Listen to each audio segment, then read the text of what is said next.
បាទអនុញ្ញាតគ្រប់នឹងជំរាបសួរទៅដល់ពុកម៉ែបងប្អូនយើងទាំងអស់គ្នាដែលកំពុងតែមានវត្តមានចូលរួមទស្សនាក្នុងការ live ផ្ទាល់សម្រាប់តម្រូវឆ្នោតវៀតណាមរបស់ខ្ញុំបាទសាយជៀនដែលធ្វើតាមសំណុំពររបស់ពុកម៉ែបងប្អូនឲ្យខ្ញុំបាទ live ពីល្ងាចបាទល្ងាចហ្នឹងគឺជាល្ងាចថ្ងៃទី27ហើយដល់ខណៈដែលខ្ញុំ live នេះចិត្តចេញលទ្ធផលម៉ោង6 កន្លះសម្រាប់ថ្ងៃទី27 ខែ 5 ឆ្នាំ 2026 ហើយខ្ញុំ live តម្រុយគឺសម្រាប់ថ្ងៃស្អែកដែលតម្រូវតាមសំណុំពររបស់ពុកម៉ែបងប្អូនយើងថាខ្ញុំចូល live ពីល្ងាចមើលព្រឹកមិញចូល live វាយថ្ងៃទីខុសថ្ងៃទី28ចឹងឃើញបងប្អូនទេក៏ដូចជាឆាតក៏ដូចជាវាយតាមTelegramថាគ្រូថ្ងៃហ្នឹងថ្ងៃ27តាហើយមិនលោកគ្រូដាក់ថ្ងៃទី28ហើយបាញ់លេខទៀតសោតក៏ដាក់ថ្ងៃ28ដែលយើងនៅក្នុងថ្ងៃ27ឡើយអញ្ចឹងនឹងក្នុងល្ងាចនឹងដែលខ្ញុំឡាយល្ងាចយប់ហើយខ្ញុំមានល្ងាចអីទៀតយប់តឡើយហើយប្រសិទ្ធចេញលទ្ធផលម៉ោង6 កន្លះហើយសម្រាប់ថ្ងៃទី27 ខែ 5 ឆ្នាំ 2026 នេះបាទសម្រាប់ខណៈនេះពុកម៉ែបងប្អូនក៏បានចូលមកទេសនាផងដែរជាមួយនឹងតម្រុយ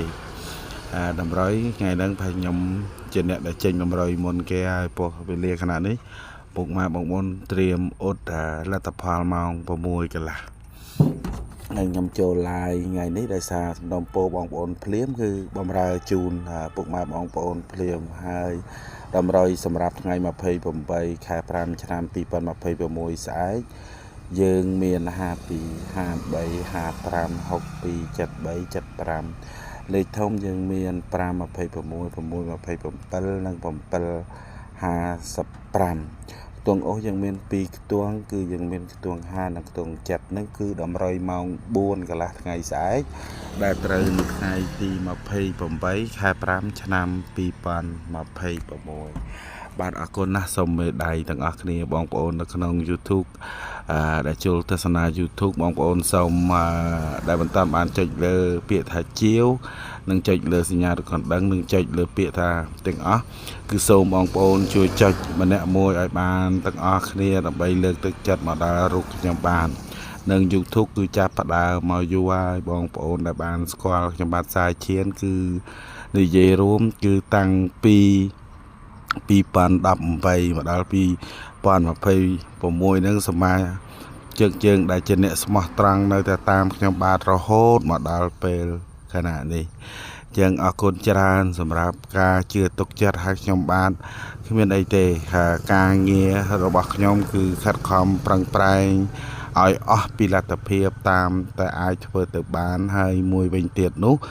គឺខ្ញុំរក្សាភាពស្មោះត្រង់ជាមួយនឹងពុកម៉ែបងប្អូនយើងទាំងអស់គ្នា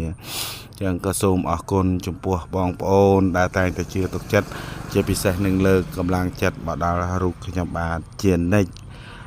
ខ្ញុំបាទសាយជៀនក៏សូមគោរពអរគុណដល់ពុកម៉ែបងប្អូនយើងទាំងអ្នកចាស់ទាំងអ្នកថ្មីយ៉ាងហ្នឹងហេងឲ្យបានចូល live តនឲ្យជម្រាបឆ្លៀតជូនជម្រាបព័ត៌មានថ្ងៃស្អែកដែលត្រូវថ្ងៃទី28 ខែ 5 ឆ្នាំ 2026ថ្ងៃស្អែកគឺយើងគឺនឹងបានបើកលុយទាំងអស់គ្នាជំរាបឲ្យខ្លីតែប៉ុណ្ណេះឲ្យបានបើកលុយទាំងអស់គ្នាអញ្ចឹងអ្នកចូលទេសនានៅក្នុងល្ងាចហ្នឹងគឺស្អែកដឹងតែហេងធំមកហើយពុកម៉ែបងប្អូនចង់ឆ្ងល់ចម្ងល់យ៉ាងណានោះសូមតាក់ទងមកខ្ញុំតាម account Facebook របស់ខ្ញុំមាន2ខ្សែគឺខាងលើហ្នឹងអក្សរខ្មែរខាងក្រោមហ្នឹងអក្សរអង់គ្លេសហើយលេខទូរស័ព្ទរបស់ខ្ញុំគឺរក្សាតាដែលគឺតាំងពី2018រហូតមកដល់2026គឺអត់ដែលដូរទេអញ្ចឹងអរគុណណាស់សូមមេដៃសូមបេះដូងសូមការលើកទឹកចិត្តរបស់ពុកម៉ែបងប្អូនទាំងអស់គ្នាទាំងលើ YouTube ទាំងលើ Page និងនៅលើ Facebook បងប្អូនទាំងអស់គ្នាអញ្ចឹងអរគុណណាស់ជាចុងក្រោយខ្ញុំបាទសាយឈៀនក៏សូមគោរពអរគុណដល់ពុកម៉ែបងប្អូនដែលចំណាយពេលវេលាដ៏មានតម្លៃចូលស្ដាប់របស់ខ្ញុំបាទក្នុងល្ងាចនេះគឺស្អែកក៏ចូលស្ដាប់ត្រូវថ្ងៃ28ម៉ោងអញ្ចឹងសំណុំពោគឺថាមិនតែថ្ងៃហ្នឹងទេឲ្យឡាយពីល្ងាចយប់គ គឺឲ្យចាប់ផ្ដើម live ពីងាយយប់ទៅគាត់បានឆាប់ចូលទទួលព័ត៌មានអរគុណច្រើន